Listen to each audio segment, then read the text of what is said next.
سلام الله عليكم ورحمة الله تعالى وبركاته. الحمد لله رب العالمين والصلاة والسلام على رسول الله وعلى آله وصحبه ومن والاه. أما بعد، الحمد لله walaalahayga Soomaali weyn meel walba aad joogtaan, waxaan idin leeyahay jumcatukum mubaarak. Alxamdulilah, meel kasta aad joogtaan ilaahay idinkugu xafido, ilaahay idinkugu ammaansado, ammaana allah, ammaana rasuul insha allah. bacdi waxa waaye aad saad ogtihiin waxaa lagu jiraa xiliyaashii oo xajka, marka insha allahu tacaala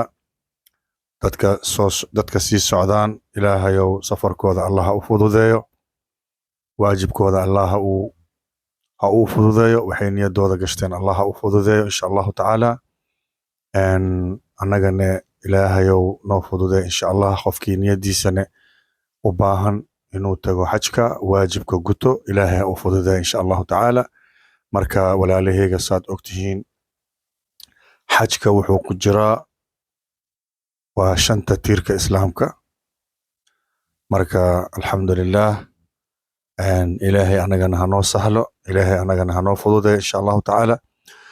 mawduuca maanta waxay tahay walaalahayga, meel walba aad joogtaan, horta waxaan idin leeyahay dadka subax u tahay subax wanaagsan, dadka galab u tahayna galab wanaagsan, dadka habeen u tahayna habeen wanaagsan insha allahu tacaala. adduunka waa ogtihiin meelaha qaarkooda saacadooyinka waa kala duwan yihiin.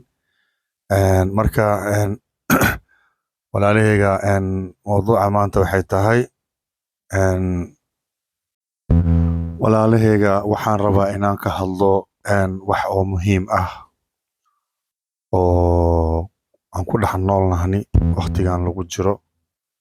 marka walaalahayga waa furitaanka badan oo macnaha had iyo jeerba aroos waxaa laga yaabaa asbuuc ama bilooyin isla markii lagu kala tagayo. marka insha allah waxaan dhihi lahaa, ilaahayo horta guurka, ilaahayo guur ad adeeg ilaahay ka dhigo, guur oo lagu raago lagu nagaalo ilaahay ka dhigo insha allahu tacaala.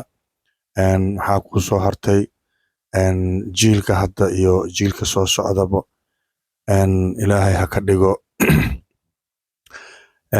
diinta islaamka sideedaba waxay u baahan tahay in qofka niyadiisa is adkeeyo, waayo haddaadan baran diintan islaamka qof walba ayaa ku oofsan karo, qof walba ayaa macnaha dhinac kasta lagu leexiyo aad u leexan kartaa.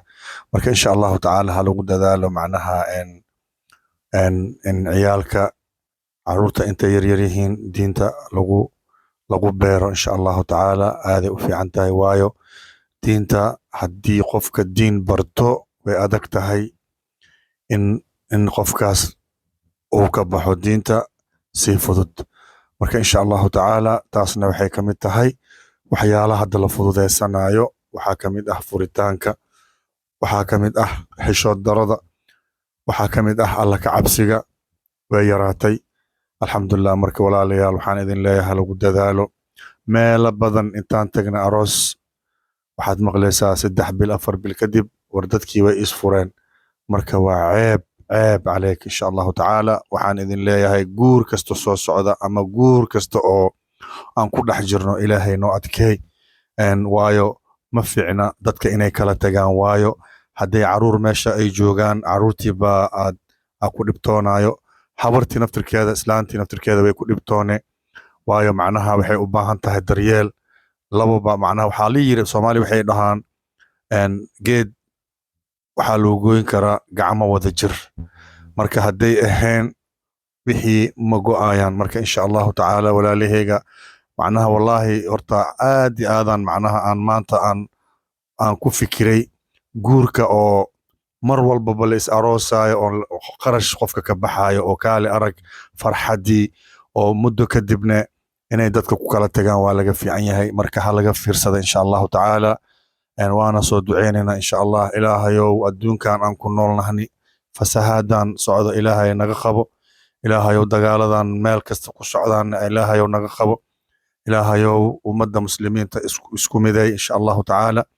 ilaahayow meel kastoo islaamka lagu haysta ilaahayow u fududeey, xaqoodana ilaahayow ugu soo saar insha allahu tacaala ummadda muslimiinta waa la haystaa ilaahayow ka saar cadowga insha allahu tacaala maantana waa maalin jimca insha allahu tacaala saad ogtihiin ilaahay suurad dhan oo soo dejiyey suuratul-jumca aayadooyinka ugu dambeeya insha allahu tacaala ayaan idin xasuusinayaa ay ka mid tahay salaada jumcaha insha allah acuudu billahi min ashaytaani الرجيم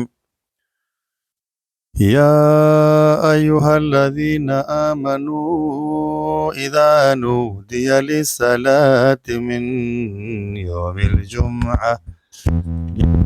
يوم الجمعة فاسعوا إلى ذكر الله وذروا البيع ذلكم خير لكم إن كنتم تعلمون فإذا قضيت الصلاة فانتشروا في الأرض وابتغوا من فضل الله واذكروا الله كثيرا لعلكم تفلحون وإذا رأوا تجارة أو لهوا انفضوا إليها وتركوك قائما قل ما عند الله خير من اللهو ومن التجارة والله خير